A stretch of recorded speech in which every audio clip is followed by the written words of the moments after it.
आपल्या एस के आगरी किचनमध्ये तुमचं स्वागत आहे। आज मी आपल्या किचनमध्ये बनवते पुरी आणि आम्रखंड।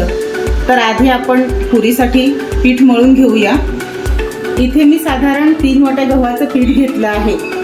त्यात 3 लहान चमचे बारीक रवा घालते, साधारण 2 लहान चमचे तेल घालते।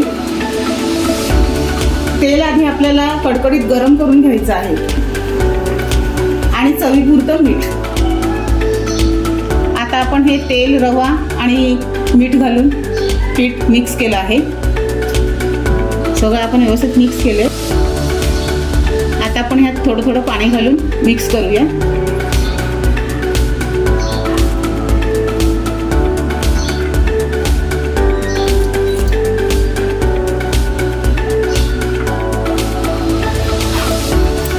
तर आपलं आता हे पीठ मळून झालं आहे। हे थोडं घट्टच पीठ आहे। आपण चपातीसाठी जेवढं मऊ करतो तेवढं नाही आहे, थोडं घट्टच आहे।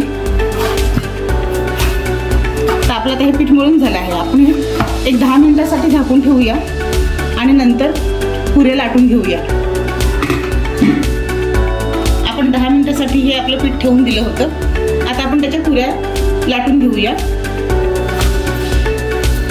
आधी मी छोटे छोटे उंडे करते।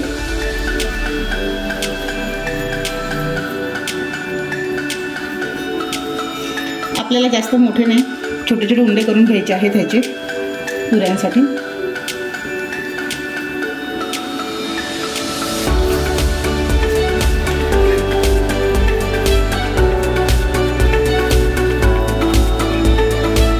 आता आपण हे उंडे लाटून घेऊया, त्याच्या पुऱ्या बनवून घेऊया। तर मी लाटण्याला थोडंसं तेल लावून घेतलं आहे। आपल्याला पीठ नाही लावायचं।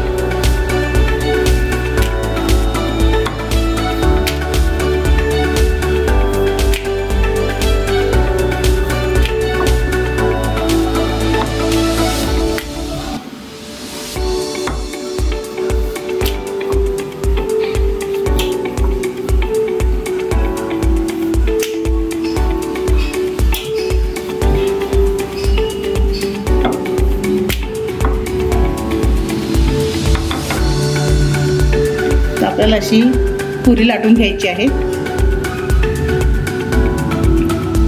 जास्त जाडही नाही आणि जास्त पातळही नाही, म्हणजे चपातीपेक्षा थोडीशीच जाड। आता आपलं तेल तापलं आहे, तर आपण आता ही तेलात सोडून घेऊया।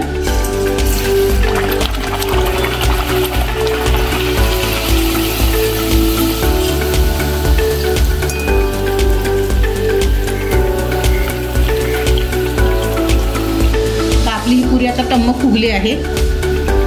आपण ती काढून घेऊया आणि आता ही दुसरी सोडून घेऊया।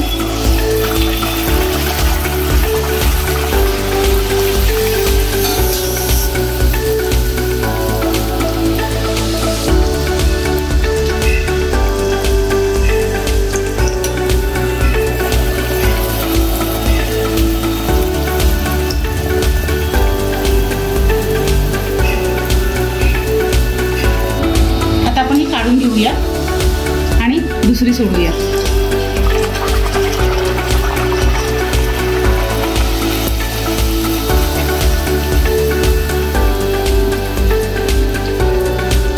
आपण पलटूया।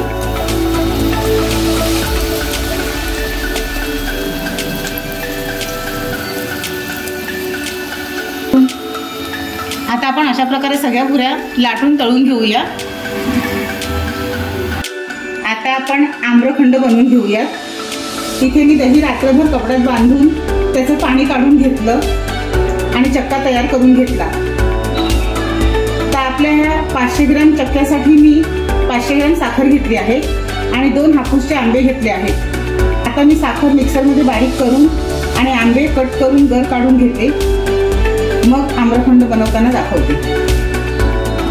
आता आपल्याला हा चक्का आपल्याला असा चाळणीतनं चाळून घ्यायचा आहे।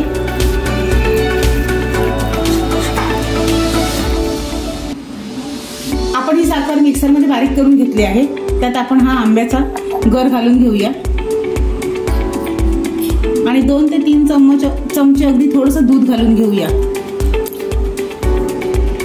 आपण हे मिक्सरला बारीक करून घेऊया।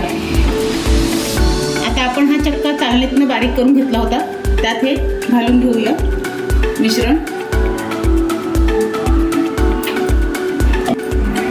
आणि आता आपण हे मिक्स करून घेऊया।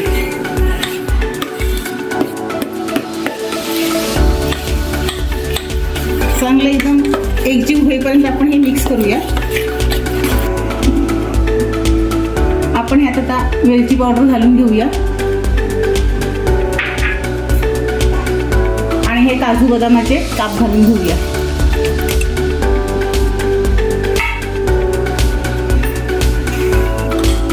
आणि आता हे मिक्स करून घेऊया।